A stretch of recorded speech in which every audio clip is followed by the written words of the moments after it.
Assalamualaikum warahmatullahi wabarakatuh. Alhamdulillahirabbil alamin. Nahmaduhu wa nasta'inuhu wa nastaghfiruh wa na'udzu billahi min syururi anfusina wa min sayyiati a'malina. May yahdihillahu fala mudhillalah wa may yudlil fala hadiyalah. Asyhadu an la ilaha illallah wa asyhadu anna Muhammadan abduhu wa rasuluh. Allahumma sholli ala Muhammad wa ala alihi wa ashabihi wa man tabi'ahudahu ila yaumiddin. Para jamaah yang dimuliakan oleh Allah, pertama kita bersyukur kepada Allah Subhanahu wa taala, sekaligus memuji dan mengagungkannya karena dialah Rabbuna, Tuhan kita yang telah memberikan segala kenikmatan kepada kita semua, terutama nikmat iman, nikmat Islam, sehingga pada detik ini kita masih diberikan kesempatan oleh Allah Subhanahu wa taala untuk melaksanakan kewajiban kita sebagai seorang muslim, yaitu menunaikan sholat maghrib secara berjamaah di masjid yang sama-sama kita cintai ini, yaitu Masjid Al-Mubasyirin. Dan tentunya juga sholawat serta salam kita haturkan kepada baginda Nabi besar Muhammad sallallahu alaihi wasallam. Dan mudah-mudahan kita semua termasuk golongan orang-orang soleh yang senantiasa meneladani kepribadian, ucapan, perbuatan Rasulullah sallallahu alaihi wasallam yang agung dan mulia. Para jamaah yang dimuliakan oleh Allah, kita akan kembali meneruskan bacaan kita, ya, atau kajian yang lalu dari kitab At-Tadhkirah fi Ahwalil Mauta wa Umur Al-Akhirah yang ditulis oleh Syekh Syamsuddin Al-Qurtubi, yaitu terkait sekarang ini tentang kubur, persinggahan akhirat yang pertama. Jadi kita sudah yakin, seyakin-yakinnya bahwa kita ini tidak selamanya hidup di dunia ini. Pada waktunya ajal kita akan datang. Walaupun orang lari untuk menghindari maut, maut itu akan mengejarnya. Innal mautal ladzi tafirunna minhu fa innahu mulaqikum, ya, akan menemui kalian kematian itu dimanapun kalian berada, ya. Nah, di sini ada satu kajian khusus berkenaan dengan kubur, ya, ataupun yang sering disebut juga sebagai alam barzah, ya. Jadi pada bab ini, ya, diterangkan bahwa kubur adalah persinggahan pertama, ya, di alam akhirat, dan anjuran untuk bersiap-siap memasukinya. Dan diterangkan pula, ya, tentang bagaimana menangis di sisi kubur dan hukumnya, ya. Jadi kalau misalkan dulu Rasulullah pernah melarang kita ziarah kubur, tapi kemudian direvisi larangan itu, yang kemudian Nabi Shallallahu Alaihi Wasallam membolehkan ziarah kubur. Ini menandakan ziarah kubur ini pada hakikatnya adalah bertujuan supaya kita mempersiapkan diri, mempersiapkan kematian, mempersiapkan bahwa kita juga akan masuk alam kubur itu. Makanya ketika ada orang yang berziarah, dia kemudian berpikir, menangis, ya, menangis khawatir kalau misalkan dirinya itu tidak selamat di alam kubur, di alam barzah, di alam akhirat kelak, kan begitu. Sekaligus juga kemudian di sini memompa, mendorong seseorang ketika berziarah kubur agar dirinya itu betul-betul berbuat baik, betul-betul menjaga keimanannya, keislamannya sesungguh-sungguhnya. Jadi kalau sebelum kita meneruskan ya bacaan ini, jika seseorang itu istiqomah, komitmen tentang keislamannya, tentang keagamaannya, maka kita banyak contoh-contoh dari para sahabat ya, ataupun orang-orang soleh lainnya, termasuk tentunya saja adalah contoh konsistensi yang ditunjukkan oleh Rasulullah SAW tentang keislaman. Ada salah seorang sahabat ketika Allah Subhanahu wa taala berfirman, wa in jahadaka ala an tusyrika bi ma laysa bihi ilmun fala tutihuma. Katanya, kata Sa'ad bin Malik, ayat itu berkenaan dengan aku. Jadi ayat itu larangan ya. Di surat Luqman itu ya, kalau misalkan kedua orang tua memaksamu, wa in jahadaka ala an tusyrika bi ma laysa laka bihi ilmun, supaya kalian itu melakukan perbuatan syirik ataupun menyekutukanku tanpa kalian memiliki ilmunya tentang itu, fala tutihuma, maka janganlah kalian patuh kepada kedua orang tua itu. Ya. Dalam tataran ini ya, artinya Allah dan Rasulnya didahulukan daripada orang tua. Yang lain-lainnya selama perintah orang tua itu benar, baik, silakan. Tapi dalam bab ini, masalah bertentangan dengan akidah ataupun syariat, terutama masalah akidah ini, jangan sekali-kali kita mentaati orang tua yang menyuruh anaknya berbuat syirik. Maka kata Sa'ad bin Malik, ayat itu katanya bertentangan berkaitan dengan aku. Kata Sa'ad bin Malik. Ya. Di mana ketika aku ini masuk Islam, artinya ketika beliau Sa'ad bin Malik ini masuk Islam, ternyata ibunya itu tidak setuju, tidak menyetujuinya. Sedangkan Sa'ad bin Malik adalah seorang anak yang begitu taat, begitu sayang, begitu hormat kepada ibunya itu. Lalu kemudian ibunya berkata, hei anakku, ya, ada dua pilihan untukmu.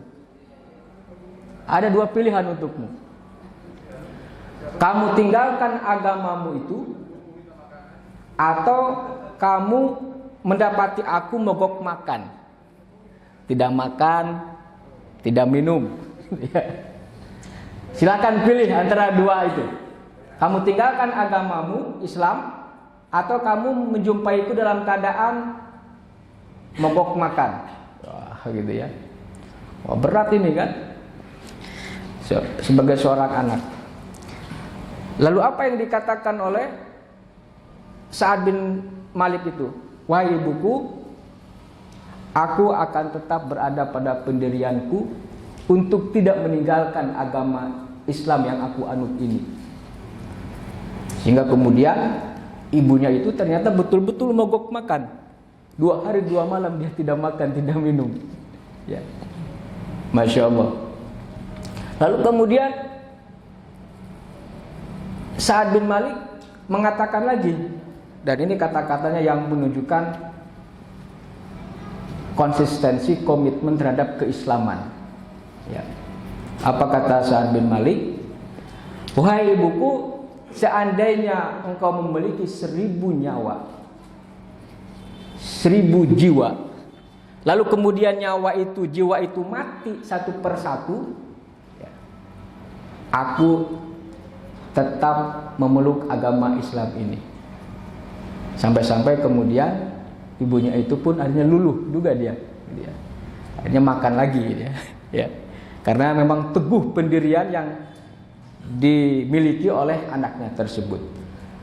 Artinya para jamaah yang dimuliakan oleh Allah, itulah cerminan teguh pendirian dalam masalah agama, masalah keyakinan, masalah Islam ini. Dalam rangka apa itu tadi? Dalam rangka mempersiapkan diri kita kematian. Itu perlu konsisten. Perlu teguh pendirian kita ini. Ya. Makanya jangan sekali-kali ya di akhir hayatnya kemudian murtad. Nauzubillahi min dzalik.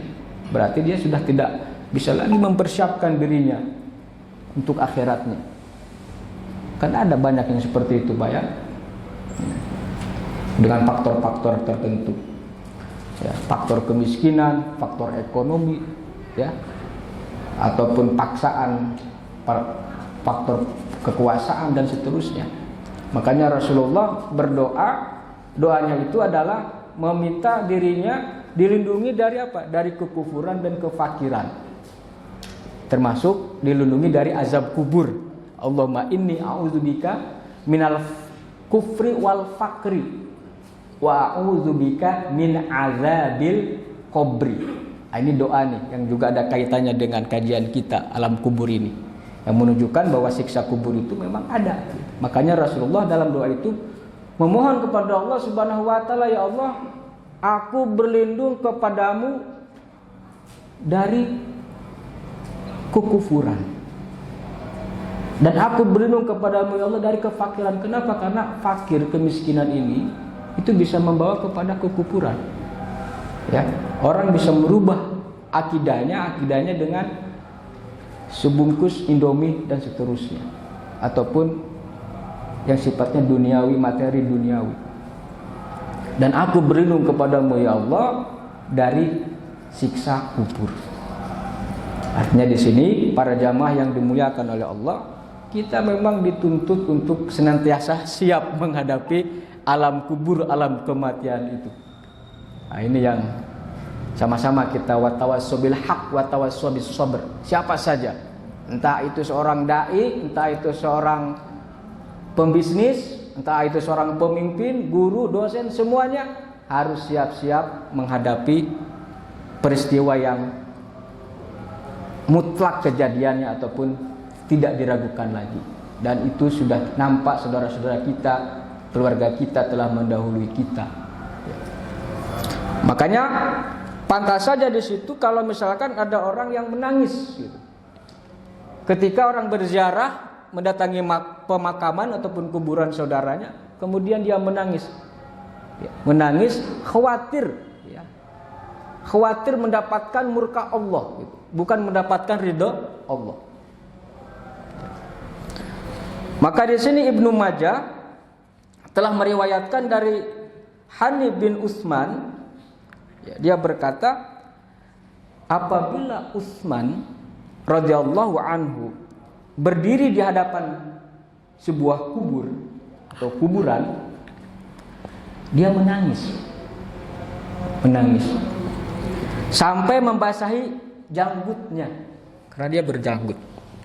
Bayangkan, ya, berarti tangisannya bukan tangisan kecil ini ya, bukan tangisan sedikit, tangisannya banyak. Kalau sudah membasahi janggutnya, ya. Sementara janggut Utsman bin Affan ini panjang kan gitu ya, radhiyallahu anhu. Maka ada seseorang yang menegurnya ketika mengingat surga dan neraka, katanya. Ketika mengingat surga dan neraka, la tabki, engkau tidak menangis. Kenapakah engkau menangis? Karena melihat kubur ini. Nah, ada yang mengatakan seperti itu, ya. Kemudian apa jawab Utsman? Utsman menjawab, sesungguhnya Rasulullah sallallahu alaihi wasallam pernah bersabda, innal qabra, kuburan atau kubur, innal qabra awwalu manazilil akhirah,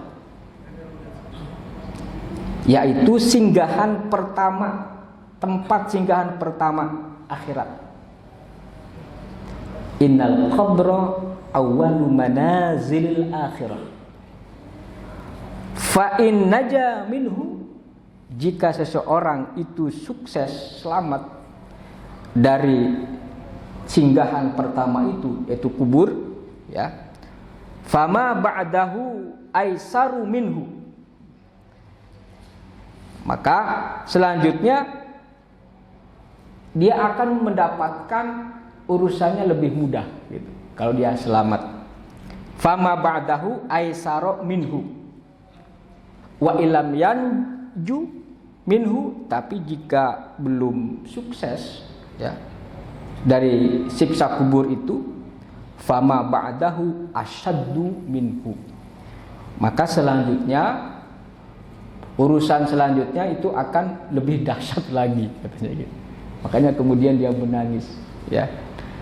Ya, hadis ini ya Sunan Ibnu Majah ya, ada di Sunan Ibnu Majah, dinyatakan sahih oleh Ahmad Syakir rahimahullah. Dan kata Utsman juga sabda Rasulullah sallallahu alaihi wasallam yang artinya, tidak satupun pemandangan yang aku lihat kecuali kubur tetap lebih seram daripadanya. Makanya Bapak Ibu yang dirahmati oleh Allah, kita dianjurkan untuk mengiring jenazah saudara kita, tetangga kita ke kuburan untuk menyaksikan prosesi pemakaman itu bisa tadi membangkitkan rasa takut seperti Utsman bin Affan itu. Ya. Bagaimana kita melihat sempitnya liang lahat itu. Lalu kemudian jasad itu dimasukkan ke dalamnya, kemudian ditutup dengan kayu ataupun dengan bambu, lalu kemudian ditutup lagi dengan tanah. Betapa gelapnya keadaan situasi dalam kubur.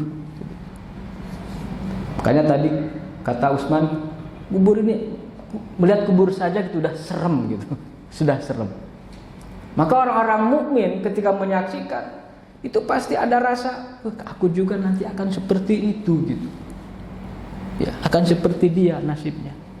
Maka kemudian ketika dia merasakan dahsyatnya ataupun seramnya kuburan itu, maka tumbuhlah kekuatan ataupun keimanannya ya. Lalu dia bersegera untuk menunaikan amalan-amalan yang memang diperintahkan dalam Islam, terutama melaksanakan yang wajib ya. Tidak dilalaikan ya, yang wajibnya itu. Lalu kemudian ada juga riwayat yang lain ya, tapi ini dalam bentuk syair ya. Hadis yang tadi itu diriwayatkan oleh Imam Tirmizi dan ditambahkan pula oleh Rajin, katanya, dan saya mendengar Utsman melantunkan sebuah syair di depan sebuah kubur. Jadi dia seorang puitis juga itu Utsman bin Affan itu. Ya. Apa syairnya? Artinya seperti ini syairnya. Jika kau selamat dari fitnah kubur, niscaya selamat dari yang lebih dahsyat.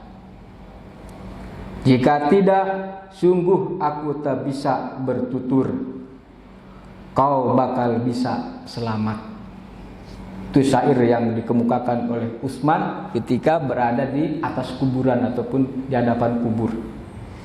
Nah, Ibnu Majah juga meriwayatkan dari Al-Barra, dia berkata, pernah kami bersama Rasulullah SAW menghadiri jenazah. Ya. Maka beliau duduk di tepi kubur, lalu menangis dan membuat yang lain-lain juga ikut menangis, sampai membasahi tanah. Kemudian beliau bersabda, hai saudara-saudaraku, untuk hal seperti ini bersiap-siaplah kamu sekalian. Ya. Ini juga dinilai hadis ini sahih ya. Para jamaah yang dimuliakan oleh Allah Subhanahu wa taala. Di sini kemudian pengarang buku Imam Al-Qurtubi menceritakan tentang asal mula mengubur mayat. Nah, dari mana asal usul? Dalam Islam itu kan kita kalau ada yang mati jenazahnya dikubur, tidak dibakar seperti keyakinan yang lain ya. Tapi kita ini dikubur, dikembalikan ke bumi, karena asalnya adalah dari tanah, min sulalatin min tin, ya dikembalikan lagi ke bumi. Nah, itu asal usulnya dari mana? Ya, kata qabr, qabrun, qabr itu menunjukkan kata tunggal atau disebut dalam bahasa Arab mufrad, ya, qabrun. Kubur, ya, untuk banyak itu jamak, dan akbur, ya, untuk jamak killah.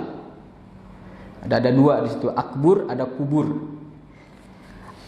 Adapun tempat-tempat dihimpunnya kubur-kubur itu disebut dengan makbar. Makbaroh disebutnya. Makbaroh artinya pemakaman. Orang Arab menyebutnya begitu, makbaroh. Atau makbar, kuburan.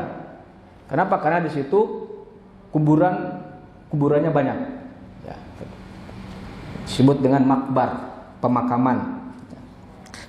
Nah, orang berselisih pendapat di sini, siapakah yang pertama-tama membuat kubur? Ya, gitu ya. Ada yang berselisih, katanya di sini konon dia adalah burung gagak. Ya, ketika Qabil membunuh Habil. Dalam cerita yang disebutkan juga dalam Al-Qur'an, ya, bagaimana Qabil membunuh saudaranya itu Habil. Ada pula yang mengatakan katanya kubur itu asal mulanya adalah dari Bani Israel.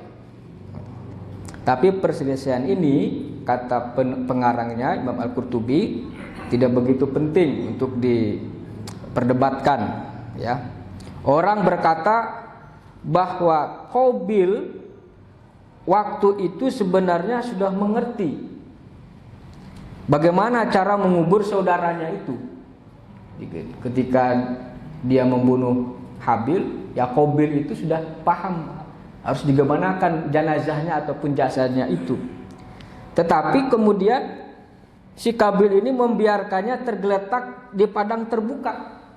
Jadi membiarkan yang terbunuh itu saudaranya Habil dibiarkan begitu saja, tidak dipedulikan, ya, di tanah. Ya. Nah, karena meremehkannya itu. Jadi karena apa? Karena dia memang meremehkan. Nggak penting, udah mati, tinggalkan begitu saja, tidak perlu diurus, gitu ya. Tetapi, ya, Allah Subhanahu wa taala kemudian mengirim seekor burung gagak. Kan begitu kisahnya, ya. Burung itu menggali-gali tanah untuk mengubur jasad Habil. Ketika itulah kemudian Qabil berkata, "Aduhai celaka aku, kenapa aku tidak mampu berbuat seperti burung gagak ini? Lalu aku kuburkan mayat saudaraku ini." Karena itulah kemudian jadilah dia seorang, ya, di antara orang-orang yang menyesal. Itu dia disebutkan dalam Al-Qur'an surat Al-Maidah ayat 31, ya. Wa huwa minan nadimin, termasuk orang-orang yang menyesal. Nah, Qabil menyesal, ya. Qabil menyesal itu karena dia itu melihat penghormatan Allah Ta'ala kepada Habil dengan mendatangkan burung gagak kepadanya untuk mengubur jasadnya. Ya, penyesalan itu dikatakan di sini, ya, bukan penyesalan taubat, gitu. Dia tidak menyesali atas perbuatan dirinya melakukan satu dosa besar itu, membunuh, gitu, ya. Tapi penyesalannya karena betapa Allah memuliakan jasanya Habil, gitu. Itu. Dan ada pula yang berpendapat, itu pendapat yang pertama, ya, bahwa penyesalan Habil itu adalah karena merasa kehilangan saudaranya. Ada juga yang berpendapat ketika dia sudah membunuh saudaranya itu, dia merasa kesepian juga, lalu menyesal, gitu, ya. Jadi penyesalannya itu karena kehilangan saudaranya, dia merasa kesepian, bukan karena pembunuhan yang dilakukannya itu. Nah, para jamaah yang dimuliakan oleh Allah, Ibnu Abbas radhiyallahu anhu di sini disebutkan, andaikan penyesalan Habil itu lantaran pembunuhan Qabil dilakukan, pembunuhannya itu yang dilakukannya, ya, Qabil berarti, ya.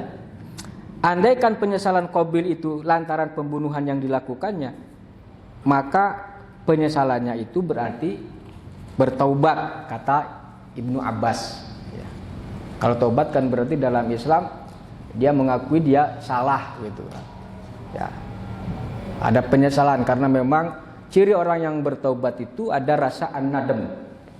Itu pengakuan bahwa dirinya itu melakukan satu kesalahan, perbuatan dosa. Dan dia merasa terpukul gitu, merasa menyesal bahwa dirinya melakukan perbuatan dosa itu. Ada nadam di situ, ya. Ciri orang yang bertaubat. Kemudian diikuti dengan istighfar, memohon ampun kepada Allah Subhanahu wa taala. Lalu kemudian syarat selanjutnya yaitu dia bertekad untuk tidak melakukan perbuatan jahatnya itu, perbuatan dosanya itu. Itu taubat nasuha, ya. Dan yang keempat, ciri orang yang betul-betul bertaubat itu adalah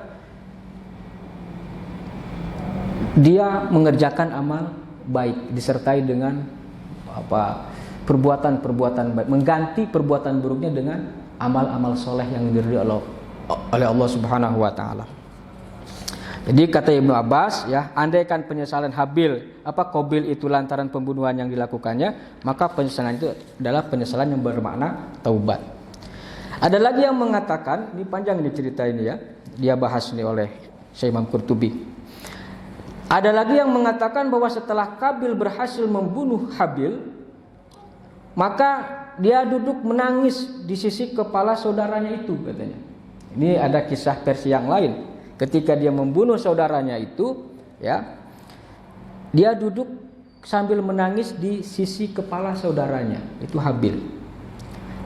Tiba-tiba ketika dia sedang menangis itu, datanglah 2 ekor burung gagak yang sedang berkelahi gitu.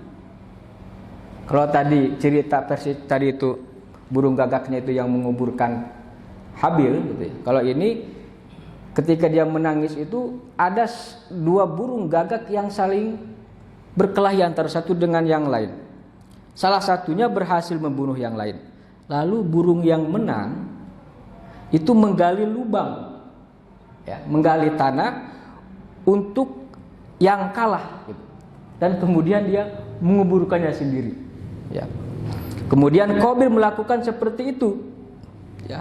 Jadi ditunjukkan ada ilham lah dari burung itu, ya, inspirasi, mendapatkan inspirasi dia. Lalu dia pun melakukan hal yang sama seperti yang dilakukan oleh burung gagak yang membunuh gagak yang lain itu. Maka Habil pun kemudian dikuburkan.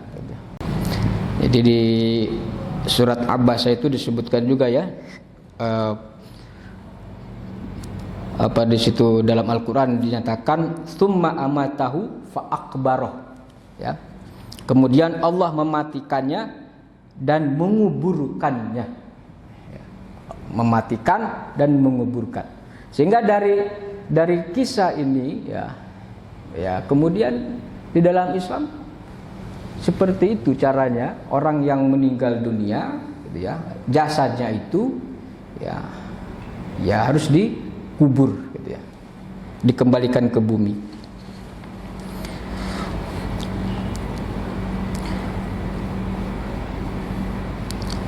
Summa amatahu fa aqbara, kemudian Allah mematikannya dan menguburkannya. Maksudnya Allah Subhanahu wa taala, ya, membuat kubur yang menutupi jasadnya sebagai penghormatan terhadapnya. Di cara penghormatan itulah manusia itu, pemuliaannya itu, ya, dikuburkan ketika jasadnya itu sudah tidak bernyawa, tidak seperti binatang yang lain, ya, ataupun makhluk yang lain.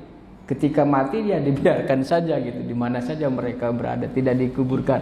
Tapi manusia harus dikuburkan, ya, itu sebagai bentuk pemuliaan kepada orang yang sudah meninggal ataupun manusia yang meninggal dunia. Jadi Allah Subhanahu wa taala tidak membiarkan mayat manusia tergeletak begitu saja di atas tanah lalu kemudian dimakan oleh burung, oleh binatang-binatang pemakan bangkai. Tidak seperti itu, ya.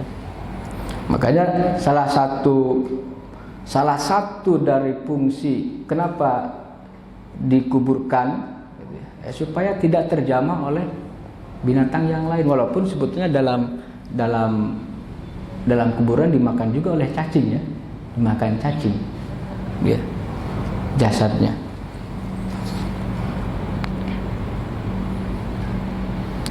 Demikian kata Al-Farra. Adapun menurut Abu Ubaidah, Allah menjadikan kubur untuk mayat manusia. Allah menjadikan kubur untuk mayat manusia dan menyuruh supaya mayat itu dikubur. Itu menurut Abu Ubaidah. Dan dia katakan pula, tatkala Umar bin Hubairah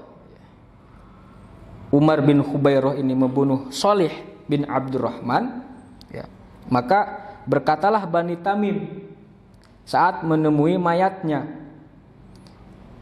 Apa kata Bani Tamim? Kami hendak mengubur Shalih yang dibunuh itu. Maka Umar berkata, ambillah dia ya. Nah, itu ya. Jadi dari kisah-kisah ini jelas menunjukkan dalam Islam ya, cara pemakaman, penguburan itu adalah dengan dikubur ya. Kalau di mana tuh, Tanah Toraja apa ya, ada tuh di YouTube-nya itu ya. Jadi mereka itu tidak dikubur, tapi seperti dibiarkan begitu saja, dihiasi gitu ya, dihiasi. Sampai-sampai kemudian yang sisanya ya tengkoraknya saja nanti dimakan juga, jasad kulit-kulitnya itu ya. Jadi tidak dibakar, tapi dibiarkan saja di tempat tertentu gitu ya. Dengan apa namanya tuh, pasarannya itu ya, tempat mayat itu dipercantik, diperindah. Nah, itu keyakinan ya mereka, yang itu juga terjadi di Indonesia ya, di sebagian masyarakat Indonesia itu. Ketentuan hukum tentang kubur. Nah, di sini yang menarik ya, ada bab fikihnya dari kajian ini. Jadi kubur, beliau mengatakan bahwa tata cara penguburannya itu ya, hendaklah kubur itu bergunduk ya, ada gundukan, artinya berarti tidak rata. Walaupun nanti di beberapa riwayat menemukan juga saya nanti ya, ada riwayat yang lain yang tidak disebutkan dalam kitab ini, bahwa diratakan saja gitu, dengan tanah yang lain, tidak ada gundukan. Ada juga seperti itu ya. Nah, kubur hendaklah bergunduk, ditinggikan sedikit dari permukaan tanah. Sedikitnya itu kalau dalam riwayat yang lain juga disebutkan 1 jengkal dari permukaan tanah, sehingga menjadi gundukan ya. Tapi tidak dibuat bangunan ya, tidak dibuat bangunan, baik dengan tanah liat, batu, ataupun kapur. Karena itu memang dilarang. Itu kata Imam Al-Qurtubi di sini ya, disebutkan. Apa dasarnya? Beliau mengungkapkan dasarnya itu adalah riwayat Muslim ya, dari Jabir, bahwa dia berkata, naha an-nabiyyu sallallahu alaihi wasallam ang tujassasal kuburu wa ayyuktaba 'alaiha wa ayyubna 'alaiha wa ang tuto'a. Jadi kata Nabi dari Jabir, dia berkata bahwa Nabi sallallahu alaihi wasallam ya telah melarang, naha, yaitu apa? Melarang apabila kubur dilepak. Ya. Dilepak itu bagaimana? Tujasos, diplester, ya dilepak atau di keramik gitu. Tujasos, ang tujasoso al kubur, diplester, semen, ya. Wa ayyuktaba 'alaiha, dan juga tidak ada tulisan. Ya. Ini wa ayyuktaba 'alaiha wa yubna 'alaiha, dan dilarang juga dibuat bangunan di atasnya, ya. Dalam sebuah riwayat dan diriwayatkan pula oleh Imam At-Tirmizi dari Jabir, ya, dia berkata bahwa Rasulullah Shallallahu Alaihi Wasallam telah melarang kubur dilepa, diplester, kemudian ditulisi, dibangun, dan wa'ang tutoa, diinjak-injak, gitu ya. Nah, nanti itu larangan hadis ini derajatnya sahih, ya. Tapi kan kita kemudian nanti melihat di Indonesia kebanyakannya kuburannya itu, ya, ditandai, ya. Pinggir-pinggirannya juga ada batu, ada tembok. Nah itu, ya. Nanti bagaimana tuh? Nanti kita akan bacakan apa yang diputuskan di Majelis Tarjih PP Muhammadiyah, ya. Apa pendapatnya? Nanti saya akan bacakan putusannya, ya. Sebelum nanti kita bacakan, akan diteruskan dulu nih. Jadi kata para ulama dalam kitab ini disebutkan, kata para ulama kita rahimahullah bahwa Malik menghukumi makruh terhadap pelepaan kubur. Makruh artinya dibenci kalau ada kuburan di tembok ataupun di plester. Angtujassos namanya, ya. Kenapa? Karena menurutnya itu termasuk bermegah-megahan dan perhiasan kehidupan dunia. Padahal kubur adalah tempat yang berkaitan dengan akhirat, gitu. Tempat yang berkaitan dengan akhirat, bukan tempat bermegah-megahan. Kemungkinannya kalau misalkan dijadikan tempat bermegah-megahan, ya, rasa seremnya kubur itu tidak ada, mungkin, ya. Sepertinya seperti itu. Tidak ada daya tarik untuk kemudian dia ini berpikir, gitu. Takut kepada Allah, takut terhadap amalannya selama ini, apakah diterima atau ditolakkan, gitu, ya. Karena lihat kuburannya juga sudah tidak ada kesan spiritual, kira-kira begitu. Mungkin oleh sebab itu para ulama di sini, kata Malik, ya, itu dilarang karena apa? Makruh karena bermegah-megahan kalau di tembok itu, Pak. Apalagi di keramik, ya. Kan ada yang di keramik. Ada juga yang lebih ini lagi di keramik, tapi kemudian di sisinya itu di pinggir bangunan dibuat joglo saung, gitu, ya. Nah itu seperti itu. Bagaimana tuh, ya, hukumnya, gitu, ya. Jelas larangannya sahih ini, ya, tidak bisa ini yang tadi itu an yubna, an yuktaba, ya. Adapun yang menghiasi mayit, kata para ulama tadi, Imam Malik, ya, menghiasi mayit hanyalah apa? Amalnya, iman dan amalnya, itu yang menghiasi, ya, kuburan yang dibawa oleh dia itu. Makanya dulu kita sudah menjelaskan 3 perkara itu yang mengantarkan mayit itu, ya, di bab sebelumnya, ya, yaitu keluarga, harta, dan amal. Nah, keluarga dan harta pada balik lagi, ya, yang tetap di situ adalah amalnya, ya, tentu di situ iman dengan amal di situ, ya, bersatu. Itulah yang menghiasi, ya. Makanya dilarang bermegah-megahan dalam kuburan itu.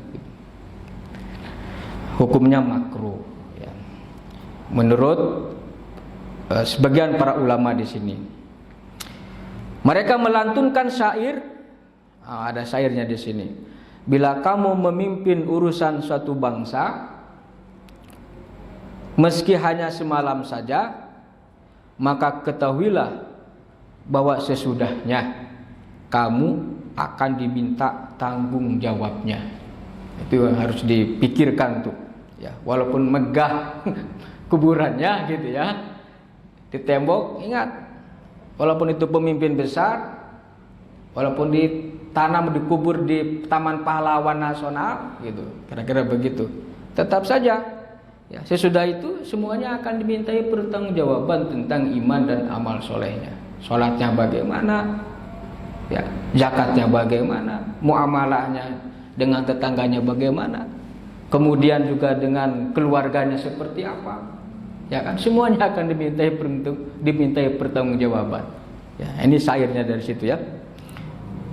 Bila mengangkut satu jenazah, bila kamu mengangkut satu jenazah ke kubur menuju alam baka, maka ketahuilah bahwa sesudahnya kamu juga akan diangkut pula ke sana. Nah, itu syairnya seperti itu ya.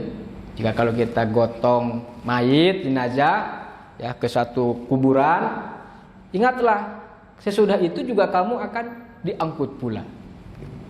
Masya Allah ya. Kemudian ada lagi syair yang sangat penting dan bermakna. Hei penghuni kubur, indah mempesona. Hei penghuni kubur, indah mempesona. Dihias ukir-ukiran pusaranya, gitu ya.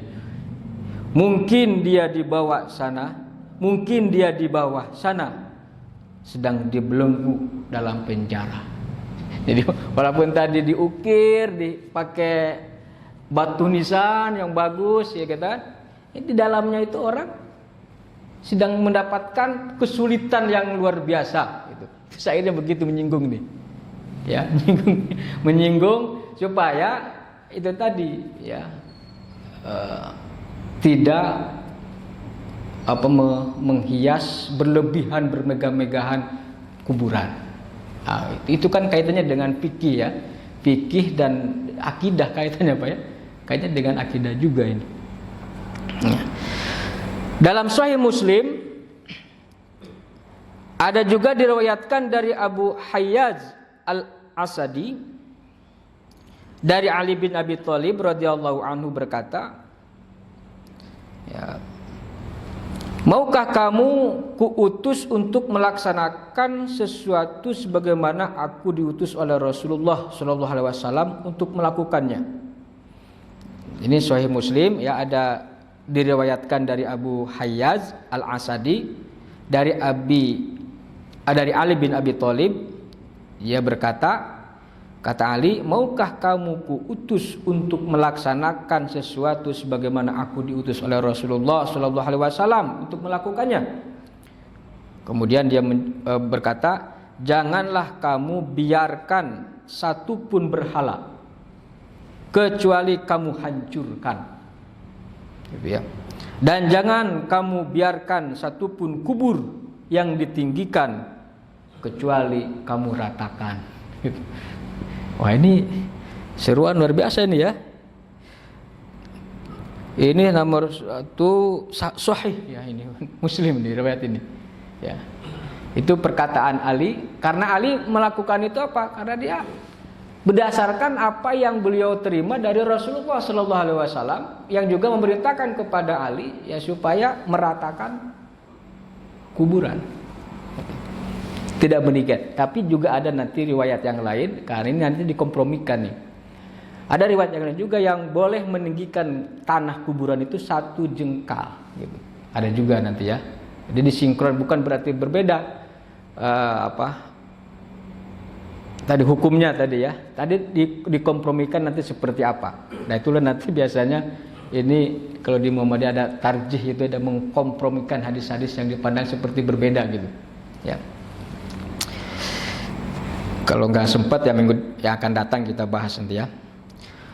Abu Dawud berkata, tapi ini hadisnya lemah kalau ini ya. Abu Dawud berkata dalam kitab Al-Marasil dari Asim bin Abi Shalih, apa kata Abu Dawud? Aku melihat kubur Nabi Shallallahu Alaihi Wasallam 1 jengkal atau lebih kurang 1 jengkal, itu maksudnya. Ya. Ini yang hadis tadi yang benar ya. Cepat juga waktu kita ya Allah ya Rahman ya Rahim. Ya. Baik, terakhir ya. Nanti ini masih luas, masih panjang tentang bab kuburan ini ya. Masih bab Ini sebagian saja, maka kita akan nanti lanjutkan insyaallah pada kajian-kajian pada jadwal selanjutnya insyaallah ya. 2 minggu yang akan datang. Terakhir di sini para jamaah yang dimuliakan oleh Allah, kata para ulama kita juga, berarti kalau dia menyebutkan kata para ulama kita ini pernyataan dari pengarangnya Imam Syekh-Qurtubi. Kalau kubur dibuat gundukan, itu tujuannya supaya mudah dikenal dan dihormati. Kalau dibuat gundukan, ya, supaya orang tidak tersesat ketika mau berziarah, ini makam siapa gitu, atau mana kuburannya gitu, ya. Adapun membuatnya terlalu tinggi adalah dilarang. Kalau terlalu tinggi kan ada tuh Pak, tinggi lebih dari 1 jengkal, itu yang dilarang. Ada 1 meter, setengah meter ada kan, di keramai gitu, ya.